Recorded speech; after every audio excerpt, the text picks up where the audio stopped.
Welcome to Soul to Soul. We are a weekly broadcast for dance teachers, studio owners, and those who have a passion for dance education.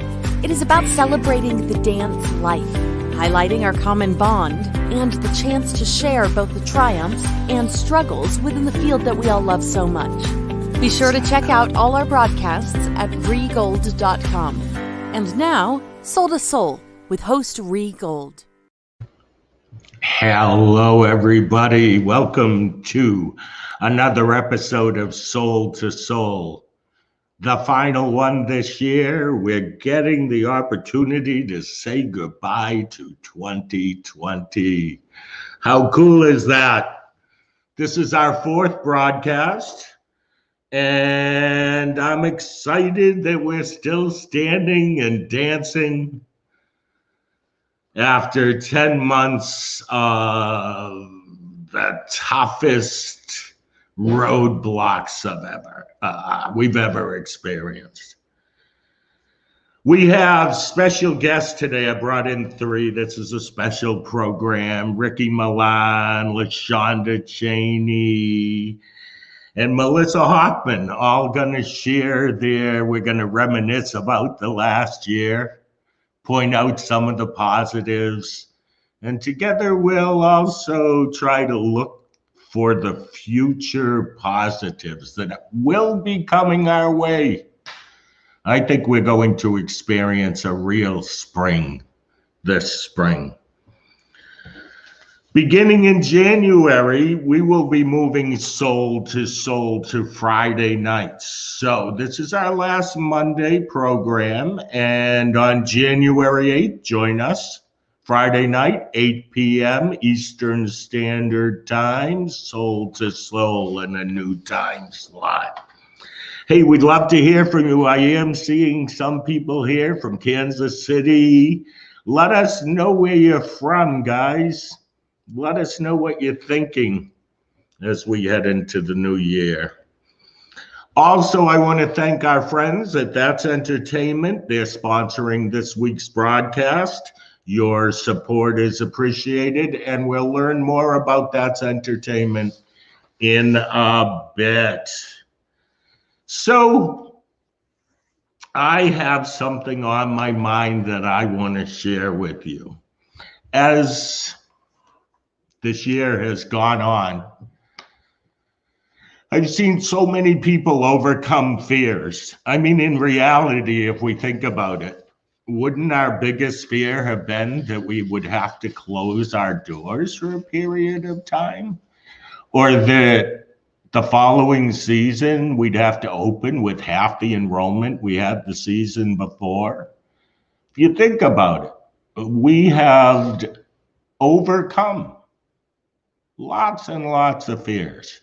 But I want to head into 2020 just feeling a little more confident and not letting fear overwhelm us. So sit back, relax, and hang out with me and listen for a minute. Henry Ford once said, "If there is one thing which I would banish from the earth, it is fear." Some people believe that fear is experienced only in dramatic or scary situations. But in reality, it can linger in our subconscious conscience, creating a constant state of inhibition. Fear can hold us back from achieving our lifelong dreams. Instead of stepping out of our comfort zone to get ourselves where we want to be, we talk ourselves out of taking action by focusing on the what ifs, which are more powerful than our desire to dance down our own instinctual path. Focusing on the what ifs instead of the desire to dance down that instinctual path. The dancer who goes to every audition thinking she's not good enough will probably not be good enough at the moment. Her fear will show as a lack of confidence, obvious in her movement and demeanor. She'll answer questions with her head down and a voice that can hardly be heard. She might be, in fact, a good enough dancer to get the job, but someone who has total confidence and maybe even less skill will be offered the contract. The school owner who would like to buy a building sees a perfect location, but tells herself she could never afford it, or doesn't investigate further.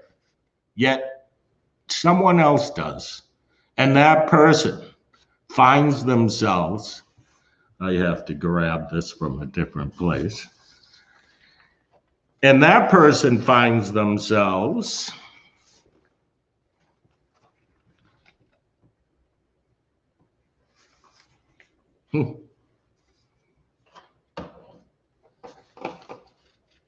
I have 2 copies of this, you guys, and I'm reading an older copy. Troy, can I grab that one from you? Thanks, bud. That's my friend Troy. Troy is producing this program. I've been trying to say his name for 4 weeks. And now I just got the chance. Thanks for jumping in there. The school owner who would like to buy a building sees a perfect location, but tells herself she could never afford it and doesn't investigate further. Yet someone else does, and that person confidently opens the business of her dreams. The dance teacher who wants to expand her knowledge but is afraid to take class because she's worried that those potential classmates will think she isn't good enough to be a teacher. And so she never allows herself to improve. Fear leads to frustration, which usually sabotages true happiness. Sometimes when a dream does manage to squeeze past all our fears and inhibitions, we squelch it prematurely because we didn't believe such happiness would come to us. We panic that it might end, and thus we sabotage ourselves. Most of what we desire is attainable if we allow ourselves to leave the safety zone we've built in our own subconscious. Each time we fight off our fears, we nurture self-confidence. Over time, we eventually will live life with more confidence, more self-respect, and more happiness. Our dreams may not evolve exactly as we pictured them, but if we find the guts to go for them, we'll land in the place that turns out to be the right fit. It isn't always where we think we're going. It's where we land. And here, if Henry Ford had chosen to live in fear instead of taking action, we all might be riding horses to our studios instead of driving cars. It is time for you to set fear aside and pursue your dreams. I believe you can do it. That's my message as we head into 2021. There is no holding us back other than ourselves, other than those fears. We can grab anything, we can picture where it is we want to be, and we can make it so that happens if we let go of the fears. Use our instinct. Each one of us have lots of well-meaning people around us who will offer advice, who will actually often say, hey, do you know what you should do? But know that it's that instinct. It's what your gut is telling you that is right. That is the final voice in this equation. It's really important as we move forward. Okay. So now I'd like to introduce you to That's Entertainment. They are our sponsors for today's program. That's Entertainment is celebrating 21 years this season. If you call 877-572-9415 or email info at that'sentertainmentpa.com by January 8th with the code S2S21, you'll receive $100 off their events or services. That's entertainment. Come on now,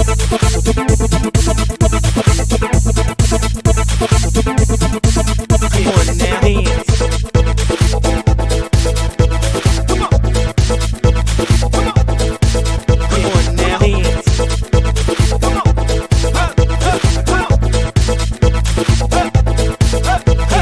dance.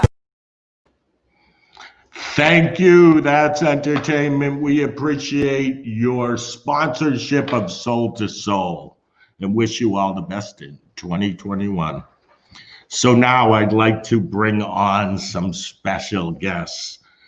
Always positive, always looking towards the future, and I don't know, always making me smile. Please welcome LaShonda Cheney. Hello, Ree. How are you, my friend? Good to see you. Great. I'm great. I'm great. I'm going to bring in some more friends. Always working to do better, both in business and in life. Welcome, Melissa Hoffman. Hey, everyone. Hi, Ree. Hi, LaShonda. Hey. Good to see you, Melissa. Happy New Year. Happy New Year to you. And a guy, this is how I wrote it, has a vibe that makes you believe anything is possible. Welcome, Ricky Milan. Anything is possible. So you guys, I am excited to have you here, and I'm excited to do this program with some people who I know have faced big struggle this year. But I know all of you are grateful for the year at the same time. I want to talk about that, and I want our listeners to know that that's possible. How cool is that? Let's start with this, though. I know you each came with a quote. LaShonda, share your quote with us. Okay. So mine was, trust in the Lord with all thine heart and lean not into thy own understanding. And where I go with that is, never rely on what you think you know. Okay. Very good. Never rely on what you think you know. Melissa, tell me what quote you come to the table with today. When people are protecting something that's truly special to them, they become as strong as they can be. And for me, I feel like for many of us, we needed to persevere, and we had to put our heads down. Not succeeding was not an option for us and for our families, for ourselves. So that kind of summed up my whole year at this point.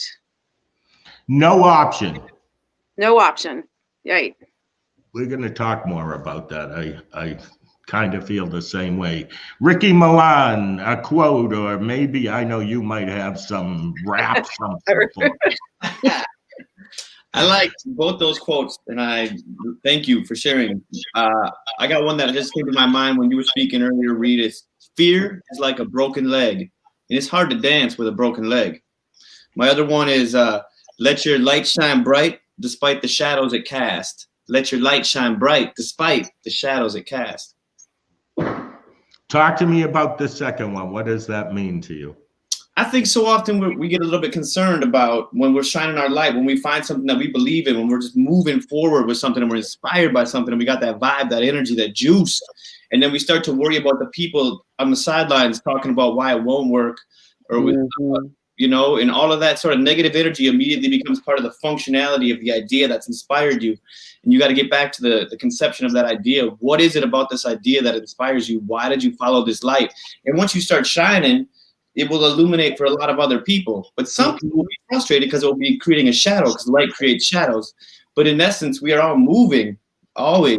So the shadow will dissipate and they will be able to see too. you can't worry about those folks. You just have to worry about finding that truth inside to let the light get out.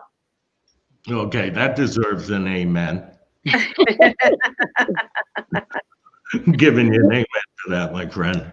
How cool is that? So tell me, what are you most grateful for about this year, LaShonda?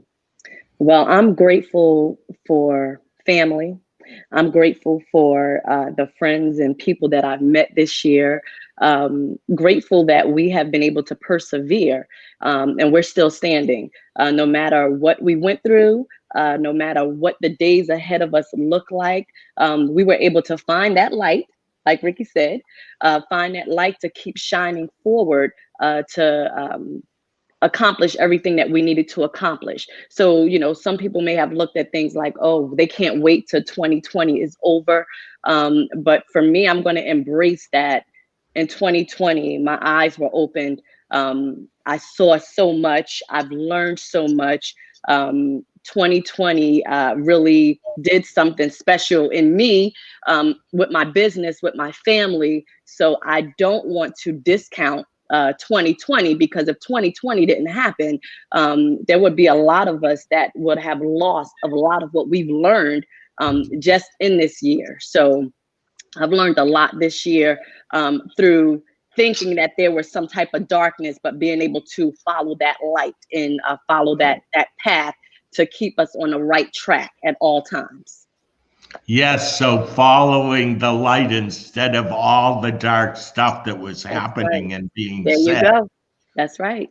Looking for the people who were doing really cool things Mhm. during tough times. Yeah. Right. True. Right. So, Ricky, what are you most grateful for? I think I know one answer. I don't want to answer for you, but you're a new dad. I think you had a baby on the day this whole thing started. Something, right? Day 3. On the 3rd day, Raphael was born. And I'm so thankful to Roth, Leonardo, Brittany, my family. Nice. Yeah. I'm about to start crying just thinking about it. Yeah.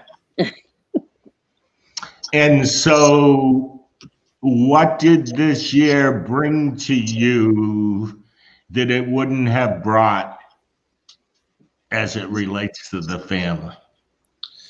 I mean, I think for me, it just brought new days. You know, every single day comes with new challenges. And this year's had exceptional challenges. And a lot of the challenges were like global, you know, COVID-19. But no matter where you are in life, you know, every single day of my life has presented me with challenges. And some days you feel like you're on top of the mountain, and some days you feel like you're down in the hole. But perspective and the ability to understand and share with each other and your family and find people that love you and share that love with them. Yeah, that's so being reiterated by how incredibly powerful your family is and how important the love and the local nature of love is. You know, because oftentimes as an entertainer or dance teacher or stuff like that, we create, or a studio owner, you know, you want to have X amount of students to have X amount of dollars and have the flow of your company be a certain way. But one individual person and the love you share with that person, especially when you're lost in it, you know, that's the most powerful truth of every day. And every day is a new day, no matter what we're going through. Mm-hmm. Just being reestablished in that depth, in that communication, in that faith, you know, having God in my life. Melissa, what are you most grateful for, my friend? Well, you know, I certainly, just like you guys are, my family, both here in the studio and at home, but I got to have weekends off. Like, I know that sounds. I wish I could high five you right now. I haven't, you know, that has not been a norm for us. And so, you know, I think the first couple of weeks, I'm like, what does someone actually do on a Saturday without something to do? And I'm really thankful that within that, I got to spend more time with my family and extended family and friends, well, safely. So that was one of my takeaways. And then, you know, at the studio, you know, same as what LaShonda shared, you know, just coming out from that light, but those who have heard me speak before, and we've talked about way back when I built a building and then struggled to maintain that building. And interestingly enough, now the tide's turned. I've had this 360-degree change of heart that I'm so thankful that I'm in a building that I own, because it got us through this year, and it also enabled other studios around me to be able to come onto our property and do performances and that type of thing. So what was a monkey on my back for a long time has become, something that actually lifted some of the worry off my back. And I found that to be an interesting dynamic. And just a real life thing more than anything. I was like, wow, okay, this is why I have this building. Okay. And I'll never regret it again. I will never say a negative word about that again. And I'll remind you of that. I know. That's so cool, though. Yeah. So that's a small blessing out of 2020. Yes, that definitely. And look, if nothing else, you guys, I can be a tech support at any company now too. So that was my. Yes. I laugh. I've said this before. I needed 2 people to do a Zoom call a year ago. Yes. She get me on Zoom, wanted to stay in the room in case something went wrong. It was crazy. You guys, don't you feel like you are able to appreciate the little things so much now? Things that we thought that would drive us crazy or that we worried about. Now it's just like you appreciate it. Like you said, Melissa, you don't want to complain about anything because what you once complained about now actually helped you out. So we have to be very careful with what we say out of our mouth, because now I'm just so appreciative of everything, Agreed. Agreed. And I would be remiss if I didn't say what an amazing team I have with me. I always appreciated my team, but boy, they just totally took this ride with me, and were there every moment of every day, and I will never be able to thank them enough. But they really took this journey with me to push through, and I'd be remiss if I didn't at least mention them for sure.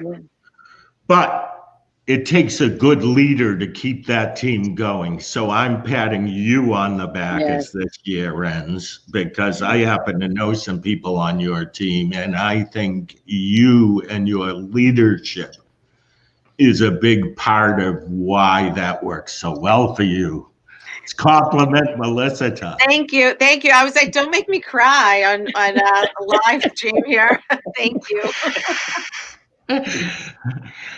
So let me ask this question. I'll let whoever jumps in first, because I don't want to stick to the same order. That kind of choreography bothers me. What has changed for you that you're not going back to, business related? Wow. Or dance related? I'm definitely taking more weekends off. For sure. That's a given for me. I'm going to try to be very cognizant of taking that time for ourselves, because if nothing else, we certainly needed that during this time. I really have loved not having parents in my building, and not for the reasons that people think, but I've just seen dancers become super independent, not relying on their mothers. I mean, set aside any drama that comes with people being in your building and lots of damage done to the building from the sibs, but I've just seen so many kids become really independent, and I'd love to be able to push that forward. If I get a lot of pushback, well, I may have to rethink that, but there's been so much growth with the kids having that not in our building. And I also think I'll keep my recital as an outdoor event, as a festival. For me, that's what I'm thinking. So you don't just see something like that into next year. You see something something like that as a model that you're just gonna work on and develop more into the future. Yes. Yeah, I don't have to. Yeah, now let's see. This will be the year test. I'll be totally upfront. Well, let's see if people are still as excited about it this year as they were last year. Right. but I think it opens up a lot of doors for us. We're not dependent on dates that people can give us. We can make it what we want it to be, and a real family day. So yeah, I think that's my plan right now, that'll be forever a part of what we do. So I wonder why our viewers didn't chime in when you said, I love the no parents in the lobby thing, because I'm hearing that from coast to coast. Yeah. I mean, trust me, I knew I'd love it, but boy, even the teachers are like, this is awesome. Like, this is, and I don't think I didn't think the parents interrupted teachers a lot or did any of that, but there's just this calm about everyone. I think people make up stuff to ask us because they need to say something to us. I don't know, but. Do you find that those parents are also seem to be in a much more supportive place in your school than they were in the past? I think, yes. I mean, I think that one of the interesting dynamics for me, we have 120 kids that are on like competitive track or intensive track, if you will.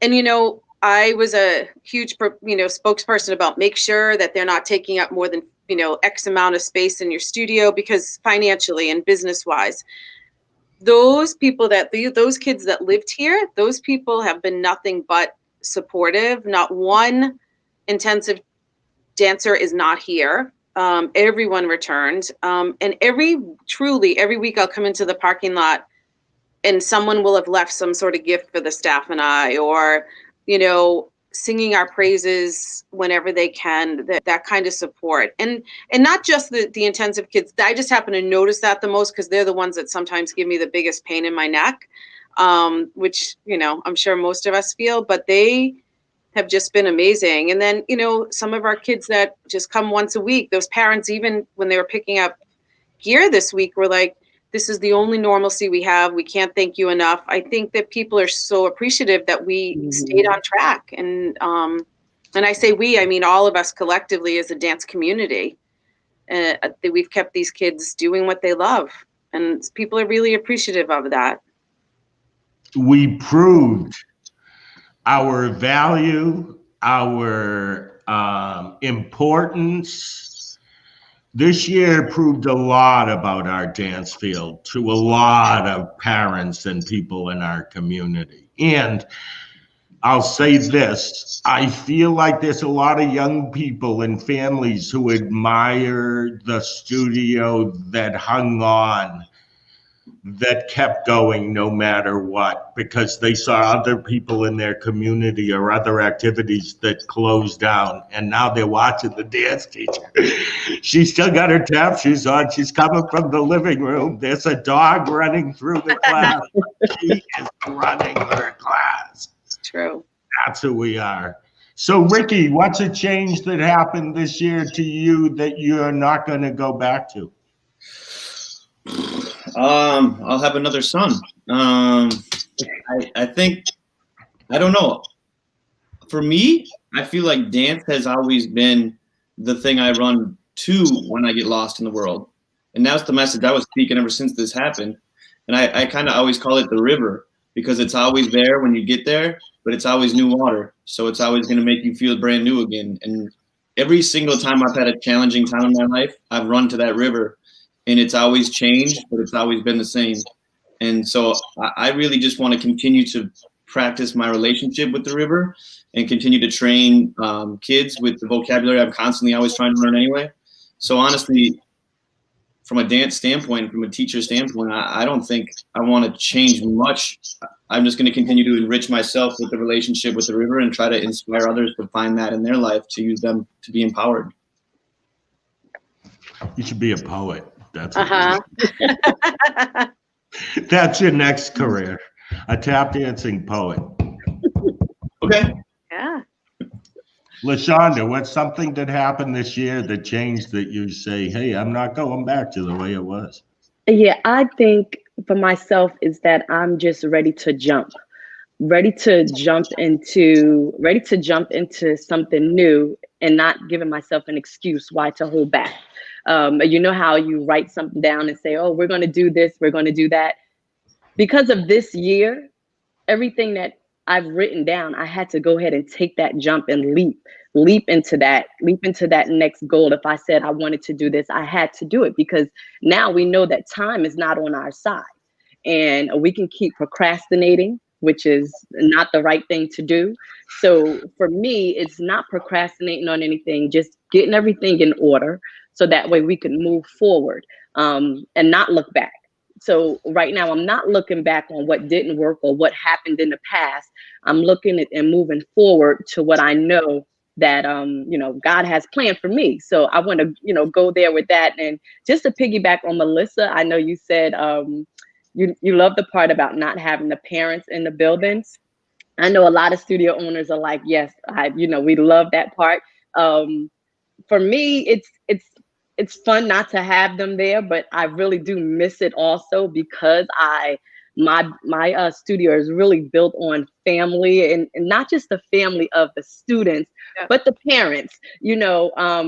I've never really had a hard time where parents gave me a lot of trouble.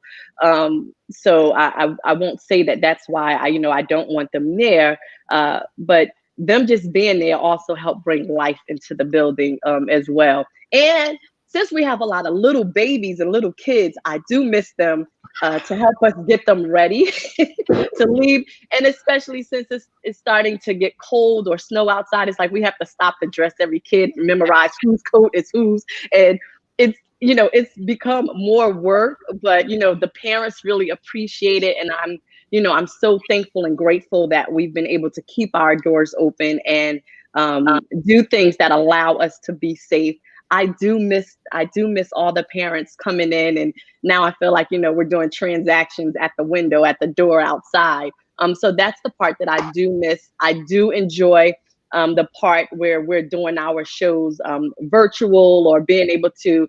We've opened up another whole life to how we film a show, with the production. So it's totally different. I do love that, because we get to show a little more of what the kids can do and actually bring our show to life even more, because we know if we were on the stage, it's you mess up, that's it. That's the moment we're going to capture. But with like I said, with everything that has gone on, the changes that have been made, they have all been for the better. I wouldn't trade that for anything. I believe that we have all had a great learning experience this year, and I just want us to continue to catapult into our next journey or destiny that is planned for us, knowing that we can make it through. And even if we run into some challenges, there is light at the end of the tunnel. Just keep going towards that light. So yeah, I don't think I would throw anything away, but just know that what is ahead of us is going to be even greater. So I'm just so grateful and excited for all of us. I feel it. I see it. I see that light. I think the next few weeks are going to be tough. Right. But I do feel that when spring comes, we're going to see a difference. We're going to start to be on the other side. Yes. True. But stay in the positive. Stay around people that are going to be positive with you. Be careful not to get, pulled in, which is very easy. So you just have to know how to block it very quickly so that we could stay on that right path. Mm-hmm. Tell me, if you will, a story about a child or something that happened this season that really touched your soul. Let's see. So, you know what? I'll give you a start here. March 13th marks the day that we were all shut down up here in New Hampshire. So from March to June, we were, on Zoom like everyone else. About midway through that, around April, we decided to have what we called a drive-through luau. All of us were, dressed in Hawaiian gear. We had we bought a bunch of leis and a bunch of different treats for the kids, but we had different stations that staff all the way around the building manned. To see those people lined up waiting, we had a 2:00 parade start, and up and down the street, there were cars waiting to come pull through our parking lot, kids hanging out of cars. As they pulled in, the parents and all of the staff were all crying because we hadn't seen each other live at that point because we'd only been on Zoom. For me, that was, there were so many moments because those types of things did happen often, people getting teary-eyed and thankful. But that moment, just to see all those kids coming in and how happy they were just to say hello to us, and how thankful everyone was. And it was just, and how much we really missed them. We knew we did, but until you see when you see that familiar face, then you get so emotional.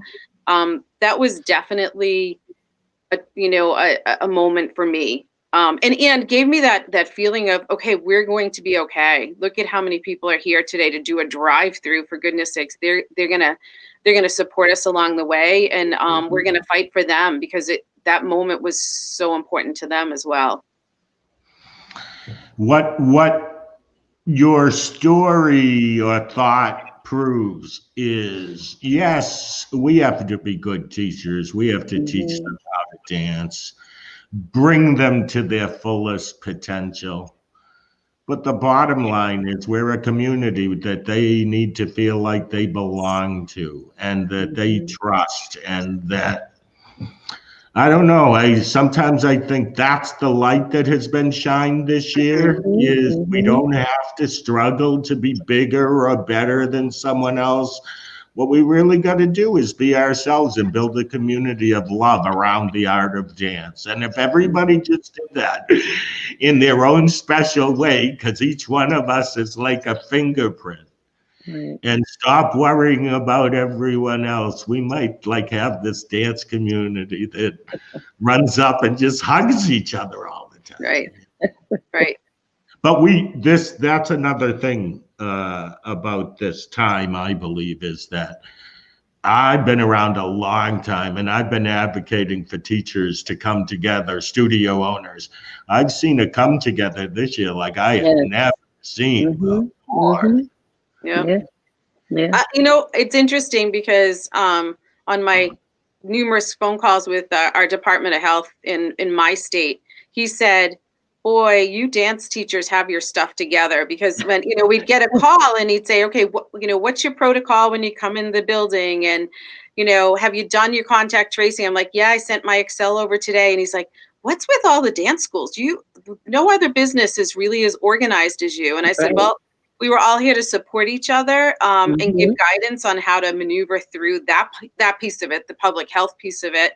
And we've been supportive of each other, but other businesses are noticing, how unified we are. That's been what I've noticed out on the street. And that's one of the changes I hope in general does not change. I hope that we continue this, community of dance teachers beyond the scope of what we've normally done, and they are to really support each other.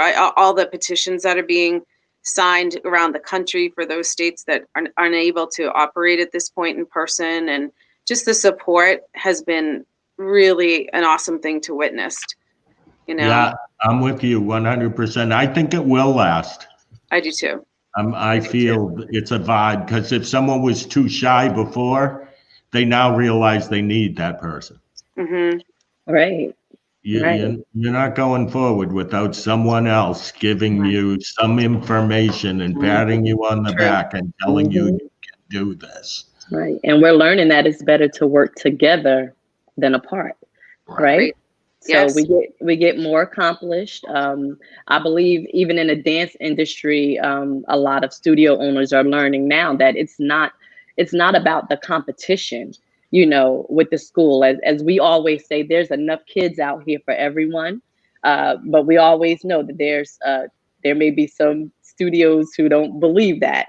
But as a time like this right here, everybody is pulling together, and we are literally doing that each one teach one thing, so we have to come together so that we can keep this industry going, because we know that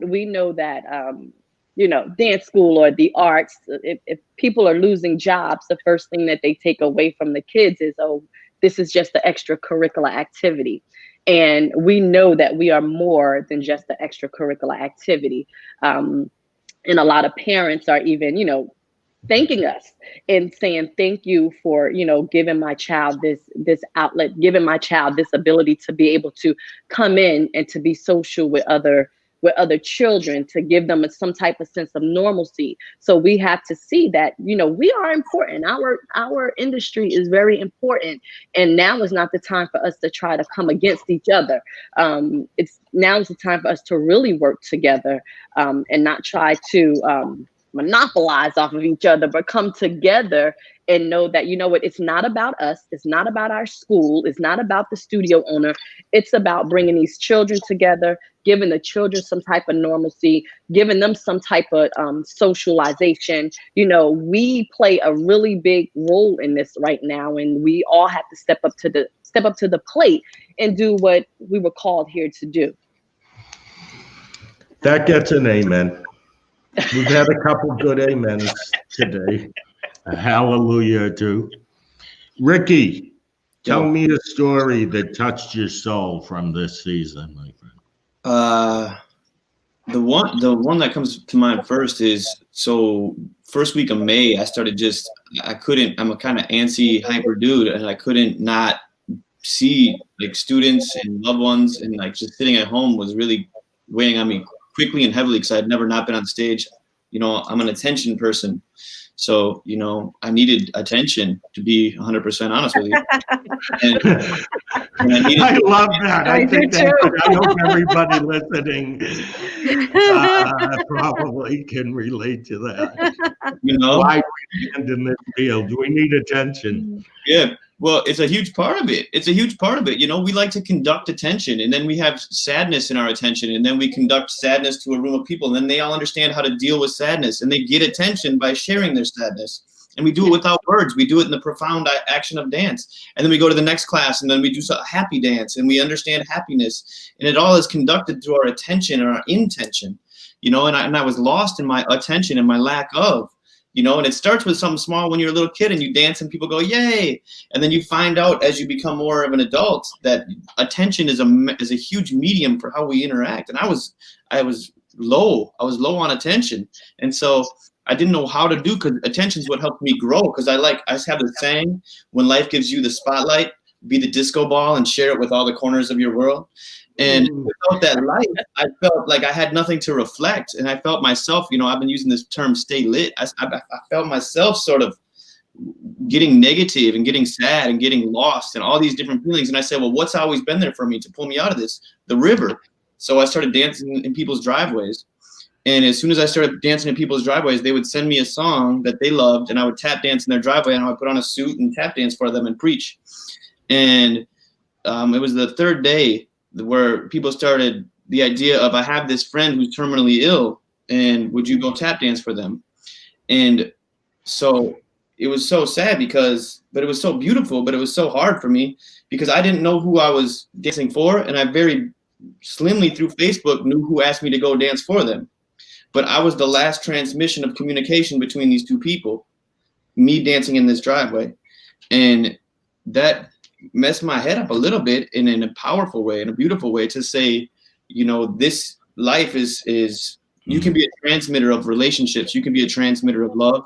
You can be a transmitter of any of the emotions, the entire spectrum of what life is between people. And then I was like, we always are. We always have been. So I could play a bigger role in the community if I would allow myself to be more of a transmitter of each other's energy and stop letting it be about mine. Mm-hmm. I think that was the most powerful lesson I learned. Another amen, hallelujah. That's it, because it's not about us. It's not about us. No, it's not about us. Not about us. We just want to be used as a vessel to share that light with everybody else.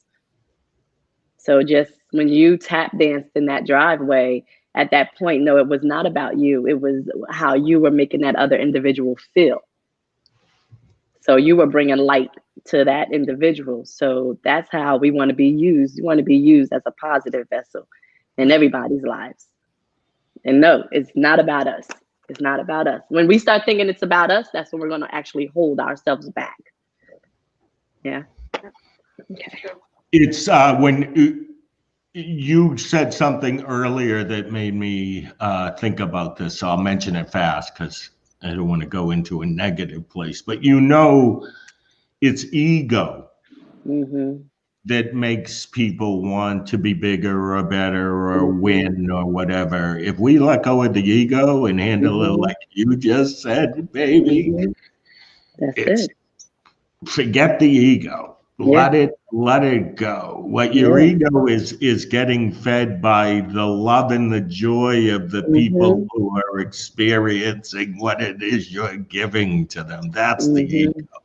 Mm-hmm.